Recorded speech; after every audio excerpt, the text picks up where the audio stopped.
Unboxing tayo nitong order ko. Kuha muna ako ng scissor.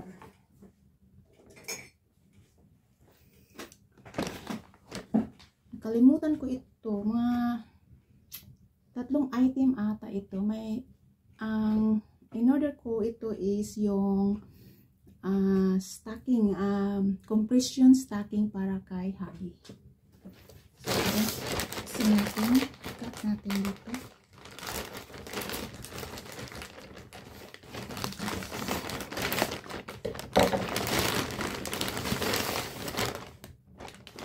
Hindi ko alam kung ano yan. At ito pala yung stocking ni Mr. Dalawa pala yan. Wala na. So ito yung in-order ko guys sa online. Nag-research talaga ako kung ano talaga ang the right na compression stocking para sa kanyang swelling leg, no? So lumaki talaga yung isa lang paa niya, yung right leg. At kailangan siya ng compression na stocking. Ang ganda pala ito, oh. Ang kapal niya, guys. So makapal siya, guys. So full ito siya, guys, full legs. So ayan. Kasi yung napanood ko, na-order ko sa online, full legs siya, pero hindi siya ganito na aabot siya dito sa sa hips mo. Doon lang sa above the knee lang. At saka hindi ayaw ni Mr. Hindi niya nagustuhan 'yan. At dito mayroon siyang dito. Hindi siya so open dito sa sa toes mo. Ayan. So open siya dito. So ito yung heel. Ayan. Oh, makapal siya, guys. Good. It's a very good talaga na stocking. Sa ibang website na nakita ko, mahal talaga. It's $100. Mayroon pang iba, it's over $100.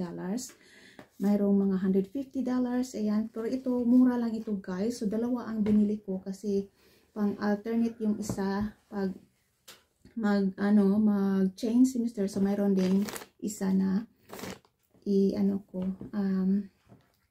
anong tawag nito? Mayroon akong ulihan. So ayan, so dito sa waistline niya ito, may belt talaga. Ayan, so this is good hand. So it's a very good, very thick. It's not like this just ordinary stocking. So I hope you like this. So you can wear this. Yeah, you can. Yeah, I'm talking to you. Si Habi nasa behind. Did that come today? Yeah, yeah. So it's good. And you worried that it's very light like the ordinary stocking. No, I wasn't but it's worried not at all. It's a very thick. It's like an elastic. Well, you can try putting it on. I will try this to put it on tonight. See how you go. I hope. You're the nurse, darling, so see how you go. Complain. So it's a one. Yeah, it's a one leg. hole. Yeah, it's a one hole right up to your hips.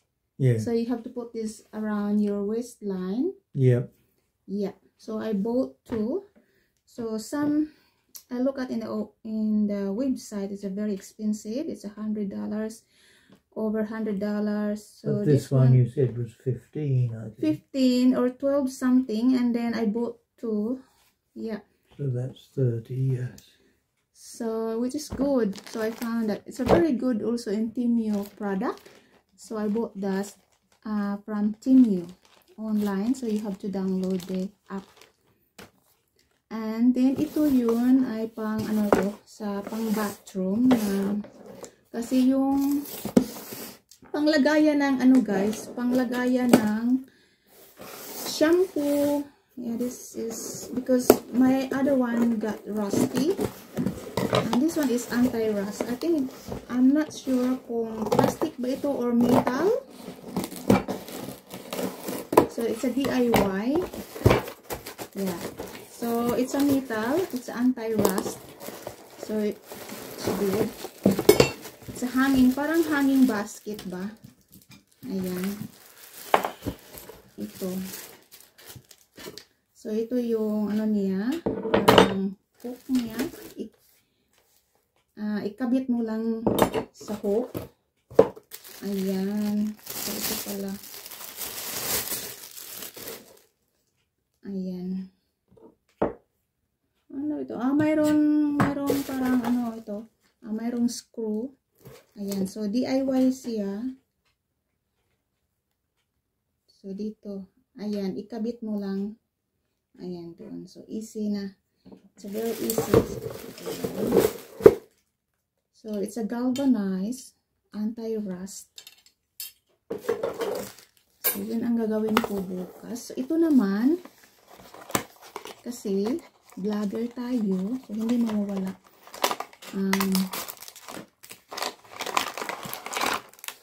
Mayroon siyang magnetic na phone holder sa aking dashboard, sa aking sasakyan. Ito. Ano ba to? Hindi ko alam kung ano. So, magbasa pa ako muna ng manual nito kung paano. Basta ito yung magnetic phone holder para sa aking, doon sa dashboard sa aking sasakyan. Yan. Ito. Okay.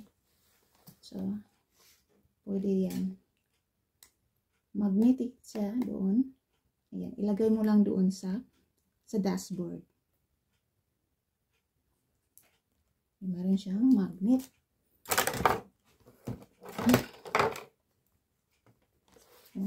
Kunin mo na yun. So, meron siyang, ano dito, meron siyang magnetic din.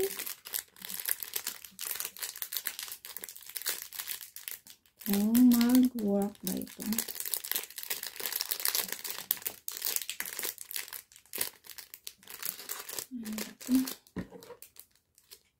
Dito.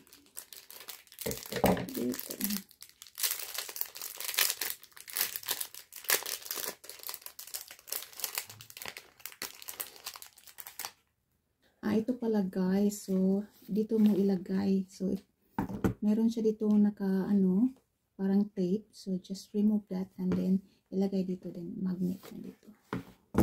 Ayan.